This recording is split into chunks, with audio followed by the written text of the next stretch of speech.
Good morning, everybody. My name is Vipul Bhargava. I work as a specialist within the education team at Department for International Trade, and I'm responsible for two things. One is international schools and education technology, which essentially means I help British businesses in those two areas to export. I'm Steve from Data Harvest, Managing Director. We're a company that's actually the same age as Bet. I've just discovered 34 years old. And I think we've been going to Bet pretty much from the start. So and we started with a very small 2-metre stand and we're now up to around a 40-metre stand. And what Caroline said about Bet being probably your biggest investment, we're 34 years old and Bet is still probably 90% of our marketing budget every year. So I would definitely say Bet is your first spot. For around 20 years we've been doing export, and now 50% of our business, around £1 million, easy in export, pretty much all around the world.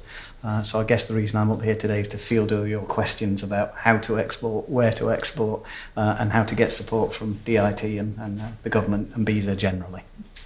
Hi, my name is Hamish Kennedy. We have a company called Spiral. We make apps for collaborative learning. So post-Brexit, possibly the EU site funding routes for 2020 might be slightly curtailed. What's the score now with UK finance for SMEs? Isn't it classic that the first question get asked about Brexit? I mean, just probably should have prepared for that along with my dress code for today. There is limited, information that I can, talk too much about, about Brexit at the moment. But I was talking to my colleagues prior to this, meeting, and I was told that that we are trying to lobby the government to increase the funding that is available for SMEs and startups that is accessible for certain activities, usually that we work through with our partners. So TAF funding is, I don't know if you're aware of what TAF funding is, but we work with BISA, for example, to provide funding for startups for certain activities. Now, what we can do with that funding, or the companies can do with that funding, is a bit limited. So, for example, we cannot pay for your flights to the destination, but we can do a lot of internal stuff. We just had a delegation 3 weeks ago where we took a delegation of 18 edtech companies, and we paid for domestic, flights and accommodation, etc. So to try and take the pain away from startups and SMEs a little bit. So we're trying to increase more of that funding, but we must remember that times are still tough. And so this is broadly DIT, and education is going to be one part of that. Now, where education, I think, is slightly uniquely positioned compared to the other departments, it's just a sheer number of SMEs that exist within EdTech. So my other hat on, which is international schools, there are probably about 100 schools in the UK looking to export today. And with 1,000 EdTech startups in the UK, and primarily everybody who does EdTech in the UK starts to think about export very quickly, because the UK market is tough. So the challenge there is that in EdTech you've got so many companies that it's going to be hard to manage. How do you manage a limited pool of money? So I'm not sure we've quite cracked the answer yet, but to be honest, we've really started to put emphasis on EdTech from earlier this year, right? Previously, it's always been very HE, ELT, those classic segments of education where we haven't talked about EdTech that much. But we're starting to, and we're starting to see good traction this year, and I hope we can continue that more. Hopefully that answers a bit of a question. From my perspective, I wouldn't say that I've had a lot of certainly financial support directly from DIT or UKTI as it was in Europe. I think there's always been a belief that Europe's on the doorstep. We're part of the EU, you can pretty much fend for yourselves. And to be honest, we do. Having said that, most of my sales are not in Europe. I sell a little bit in Germany, and that's probably about it in the traditional sort of closed areas of Europe. A little bit further out in places like Latvia and Lithuania come onto my radar quite increasingly. But really, most of my sales are to ex-colonies. It's probably not the most politically correct statement, but it tends to be true because they tend to have a fairly similar education system, or at least it started in a similar vein to ours. And so they generally are more open to our products and services because they're an easier fit. They still will need modification to fit that, whatever's required in that particular region. But generally speaking, I do a lot of business in the USA, a lot in Asia, particularly in Japan, but also in places like Thailand, Vietnam, those sort of areas. Australia is a good market for us. New Zealand would be a good market if there were more people there. We do well, but there just isn't that much to do, and that many people to sell to. So in that sense, Brexit doesn't have a very direct effect, I think, on what we'll be doing going forward. One area we are being hit with quite hard, however, is I'm really tired of people saying, oh, well, with the pound going down, your business is going to be great. No, it's appalling, because every component I buy comes from either China or America, and I purchase it in dollars. So my products by January will have gone up by at least 10% to my UK customers, and I'll probably still be losing money at that point.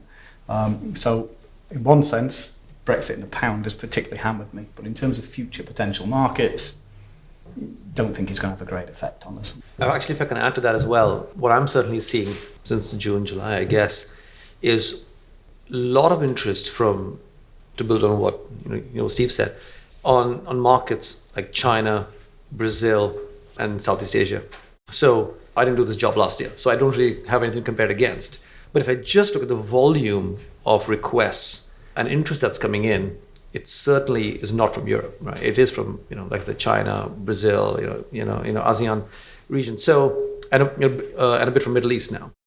I don't know if that's changed since Brexit, but also what is, I guess, quite relevant to, to a lot of people in this room is when I have EdTech conversations, a lot of people at the same time now are also asking me, how can I also invest? So it's a very different discussion. People say, China, for example, they say, how can I invest? But I don't just want to, have a partnership agreement. How can I invest in a company and then take them to China? Because then I see my equity grow as well. It's sort of logical. But the markets I see it all coming from are outside Europe. My name's Charles. I'm from Market. We're an education app helping students prepare for exams, especially in STEM, but A-level, IB, that kind of thing. And young company, obviously, and just starting out on international schools is an opportunity for us. So just really keen to hear a little bit of the non-intuitive lessons you've learned when you've kind of approached that segment, if that makes sense. That fits squarely into what I do, I guess, because I do international schools and I do EdTech. But international schools, are growing, pretty much all over the world. If I just give you quick thoughts that come into my mind as soon as I hear about your business. Traditionally, it's been Middle East. Here's a statistic, which would baffle me, but Dubai has as many international schools as China does, and we know how big Dubai is compared to China. So that just tells you, the historical growth in Dubai, in the most politically correct way I'm going to say this, but Dubai has slowed down, right? And we can all see that. If you go to Dubai, people will tell you that they're finding it, slightly harder to fill the schools. So I think the Middle East market, Dubai is probably saturated.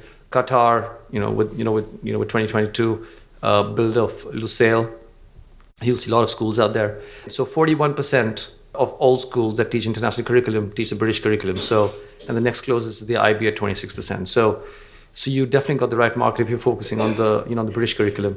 So really, I'd say in the Middle East, it's Dubai, it's Qatar, and then you've got bibs and bobs and smaller markets. China is again the biggest driver of growth in international schools. So you absolutely, and again, and test prep in China is big, as you know. So test prep is going to grow, and international schools are going to grow in China. So that has to be your if I had to put my money, I'd say China is probably the right market to go after. Now the challenge for you, I guess, is how do you go to schools one by one? How do you build up a sales team? Sales team is expensive to build. So what's the right distribution strategy? So in which case, we work very closely with COBIS, and I'm sure you know COBIS. Similarly, there's Fobisia, which is Federation of British Independent Schools in Asia.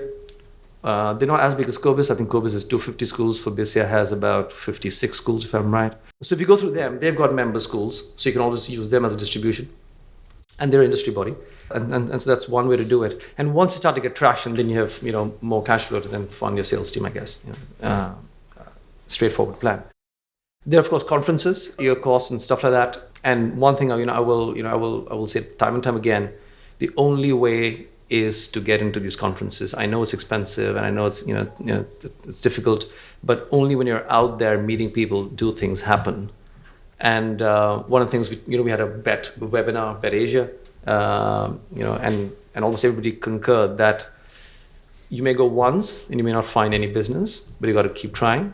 But if you're not out there, it's not going to happen, right? So Again, I come back to the China delegation we took out there. We had conversations. They were amazing conversations, but only because it happened when you're there, right? When you say, oh, I have this company back in the UK, do you want to meet them? They already have 18 companies in front. So I'll meet them when I can. So I guess I just rattled on a lot, but those are my initial thoughts on your business, really. The only thing I'd add to that is there's a conference series called IPSEF, if you've not come across that. That runs in, I think, London, Dubai and KL every year and is targeted particularly at international private schools. We certainly target the GCSE and A-level market. We also cover IB. And again, heading towards ex-colony regions helps because the likelihood is they're going to be doing one of those courses, whereas other parts of the world may be doing their own, as in China, or maybe following an American or an Australian curriculum. And whilst you maybe can match with those and it's something you may consider adding in, make life easy for yourself, start for ones that are already doing UK or international things that you already cover. IPSEF's a good starting point. Small, lower cost conference, an opportunity to meet some key decision makers. Our experience is international schools do not generally want to deal with our distributor on the ground. They want to deal with a British company and they'll pay the premium to actually get the goods supplied directly from the UK. The problem with the distributor on the ground is they are probably not working in the same language as that international school is. So they want to deal direct. We undertook a recent export survey at PISA, which a lot of launchpads, maybe some in this room, responded to. And there was concern, I think, that there was a need to kind of get their knitting right in the UK first. So to basically get a strong foothold in the UK before they start to export overseas. And I guess particularly a question for Steve, but also for Vipul. I mean, do you think that a startup that's maybe 1 or 2 years old should be thinking international at that stage? Or do you think actually they should be focused on the UK and securing their foothold and their financing here before they start to go abroad? I think both approaches are equally valid. When I first started getting involved in this 20 plus years ago, yes, we had a very strong established position in the UK and we decided we wanted to grow and export was the way to grow it. And so when I first started coming to conferences like this and meeting the young edtechs and the launchpads, I was quite surprised to find some of them already very actively looking at exporting, even though they're probably a year or 2 years old. But then when you sit back and think about it for a second and realise just how difficult the UK market is at the moment, and it certainly is for us and everybody else I speak to, it's been a very depressed market for a couple of years. I can understand why people are looking to export. We certainly need export to survive, and I could see no reason why small beginning up companies wouldn't be in the same position. I sat on one of these not long ago with a guy called Seb Francis from Titus Learning, which is a very young company, a very dynamic company, who actively target international schools and really put no great effort at all into trying to sell in the UK. So they're completely the opposite extreme, a startup aimed at international business right from the start. So a long and meandering answer, but really what I'm saying is yes, you should be looking at export as soon as you possibly can. It's a big commitment, but if you see an opportunity, why wouldn't you take it? Mm-hmm.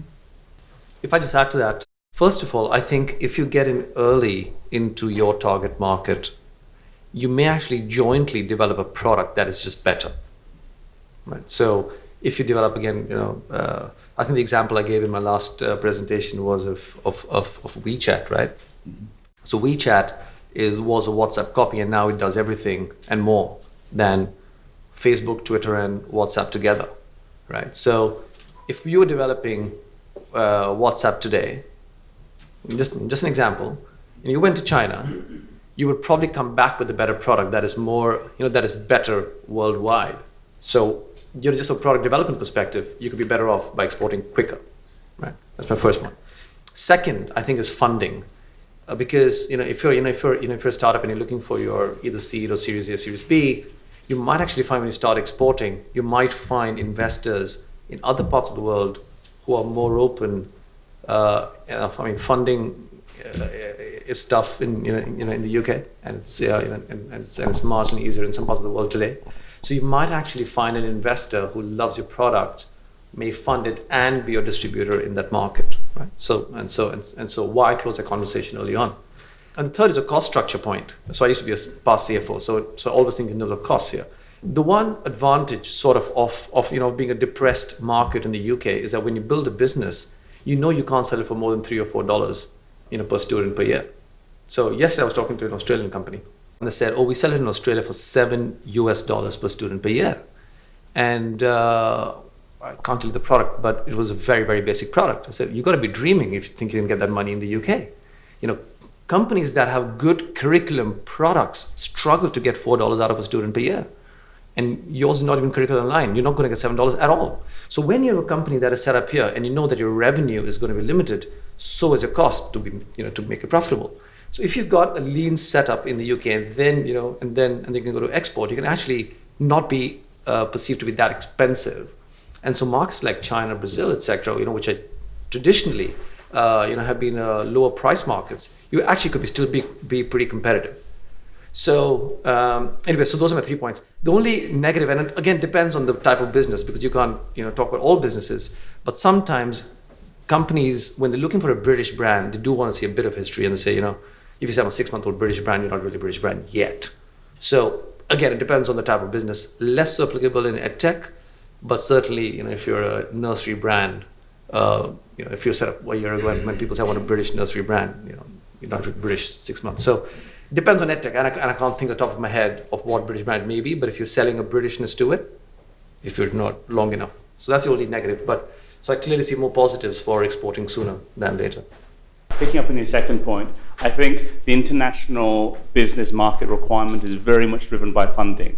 There is a lot of cash in the UK. There's a lot of investors. SoftBank have just announced 20 billion based out of the UK. Atomic has raised 100 million. Cambridge Innovation has got. So there is more cash in the UK than being deployed. And the reason it's not being deployed is UK education companies are not going international.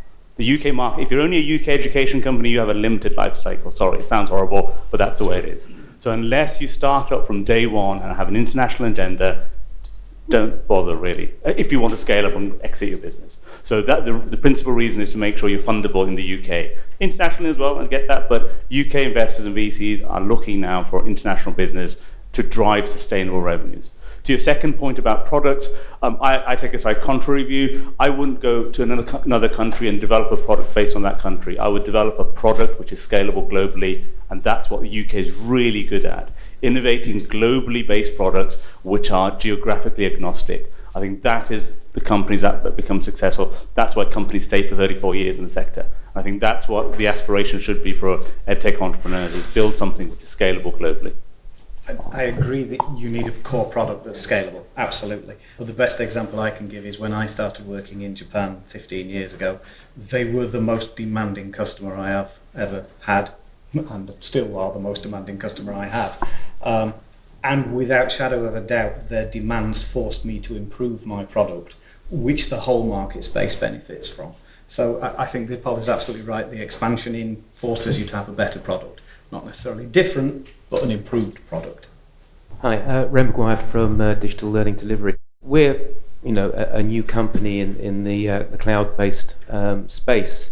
I guess what I really want to know is real fundamental things. How do us newbies find trusted distributors abroad? So I just want a list of every country. Then I want that list to be segmented down from which are the most honest, which ones are the easiest to service, which ones need the least amount of language support. So I want that in a booklet, please. And also someone to give me the money to be able to do it. Interesting, that's taken quite so long for that question to arrive. I have a standard little sort of bet with myself. The first question is usually which country should I go to, followed by and how do I work with somebody in that country. They're the two sort of standard questions I get asked.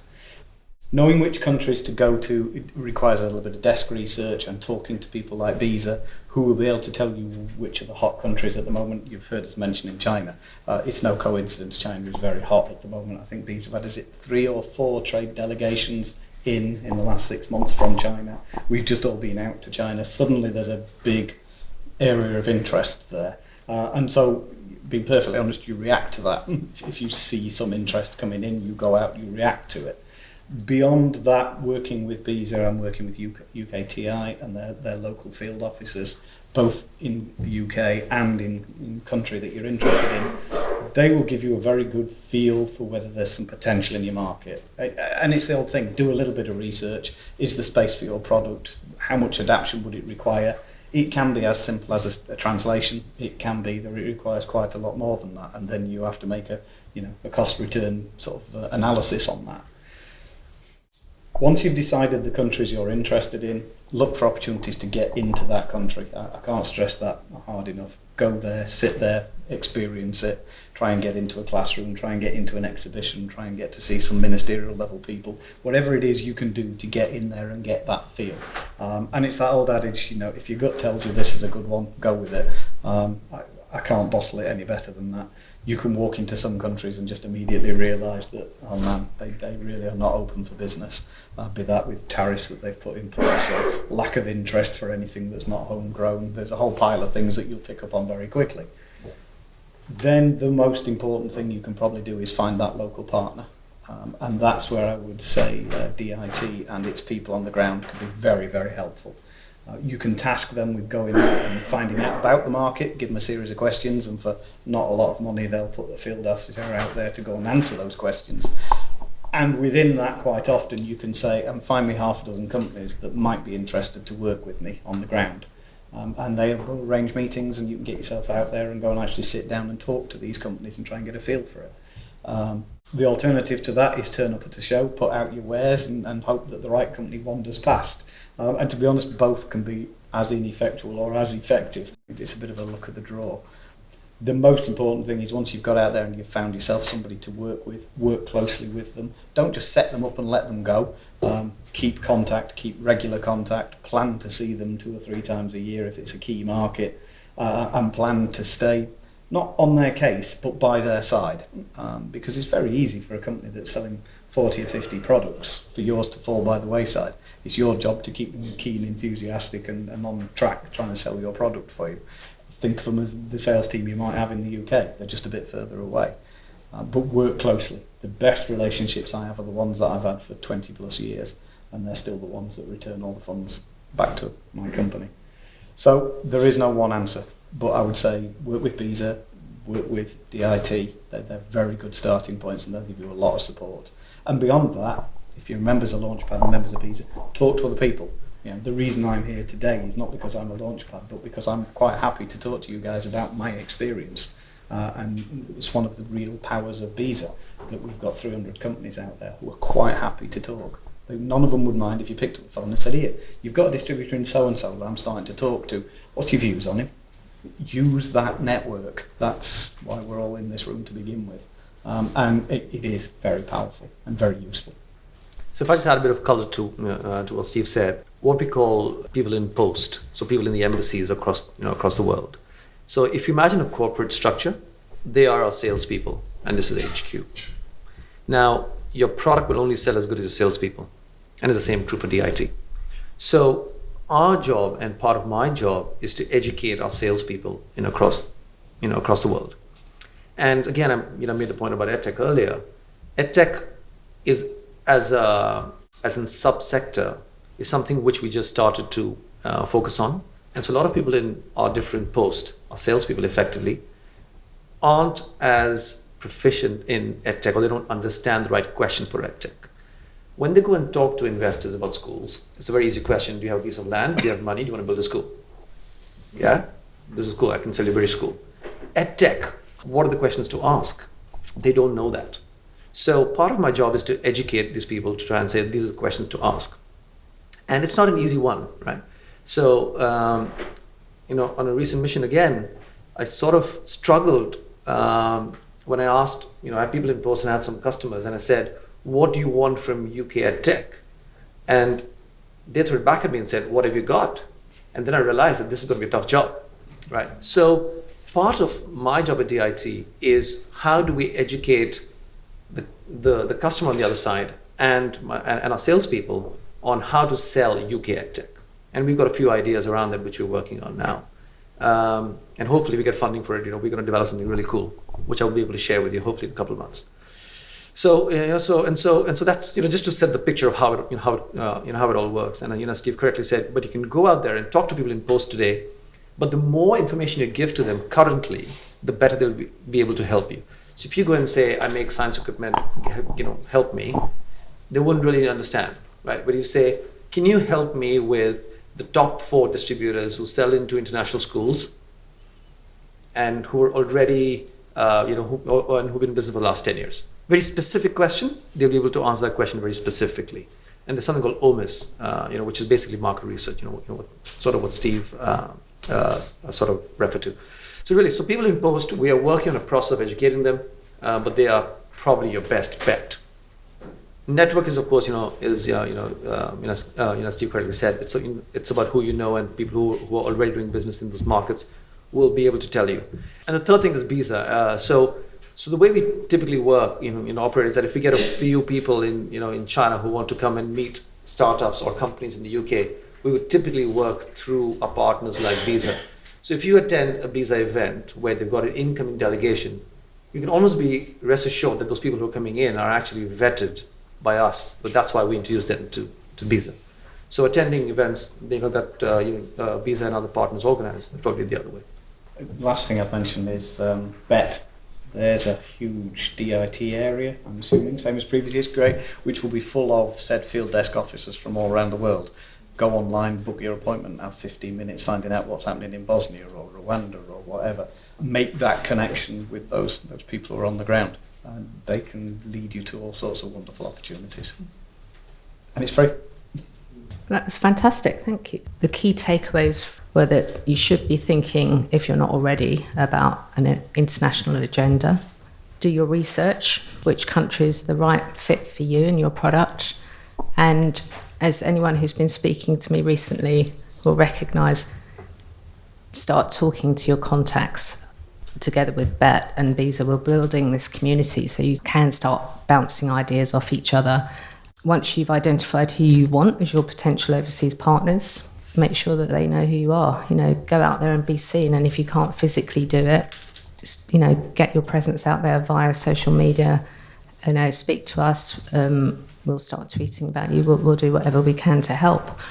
And once you have identified who you want to work with and you set up and it's all going brilliantly, stay close, stay on top of it and make sure that you're learning from what's going on and iterate and expand and grow. Right, well, thank you very much. I think we have a round of applause for these.